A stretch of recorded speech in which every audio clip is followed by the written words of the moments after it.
Hey everyone, welcome back. Ready for another deep dive. Always. What do we have today? Today we're looking at a proposed business deal involving the sale of a company called Schwartz & Meyer. Oh, okay. Now, this company manages a lot of assets, like we're talking $2.3 billion. Wow, that's a lot. But get this, the owner, Beth, wants to sell it for basically nothing. What? Why? Both excited and a little suspicious. Well, yeah, it sounds too good to be true, like there's something else going on. Right. So let's dig into the details to see what's really happening here. Okay, so first off, we need to understand why this sale is so strange. Right. Schwartz & Meyer is a seriously profitable company. How profitable are we talking? They have an average annual return of 22%. 22%. That's incredible. It is. Most firms in their industry are averaging like 8 to 10%. So they're more than doubling the average. Way more.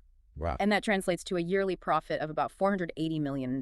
So yeah, it definitely seems crazy that the owner would want to just give that up. It makes you wonder what's really motivating her. Right. So let's talk about that.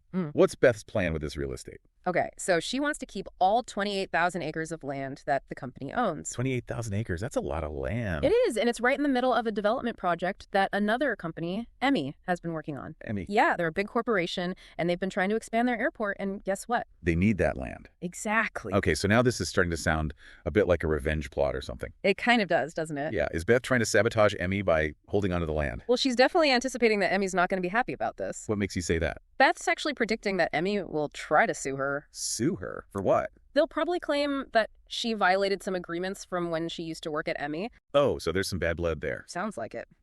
Emmy will probably also argue that she negotiated this sale in bad faith to hurt them. Why would she go through with this? Well, that's where it gets even crazier. What do you mean? She's not just expecting the lawsuit, she's practically welcoming it. You're kidding. Why? It seems like it's all part of her plan. Okay, now I'm really intrigued. What is she planning?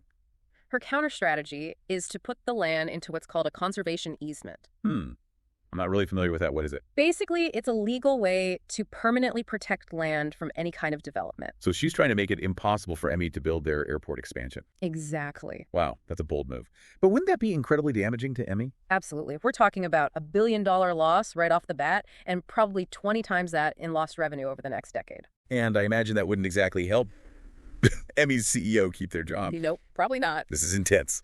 But where does Rob fit into all this? Well, he's the one potentially buying the company, remember? Yeah, so he gets a company worth billions for almost nothing. Pretty much. He'd inherit a successful business with very little risk and the potential for massive profits. I mean, 12 top-performing investment bankers working for you, $500 million a year in profit?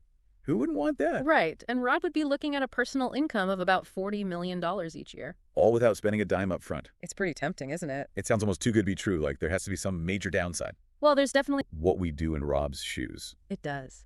Would you accept a deal that could make you rich, but might also cause a lot of harm to others? That's a tough question, and it really highlights the complexities of business and ethics. It definitely does. Well, that's all the time we have for today's deep dive, but I'm sure we'll be hearing more about this story as it develops. I bet we will.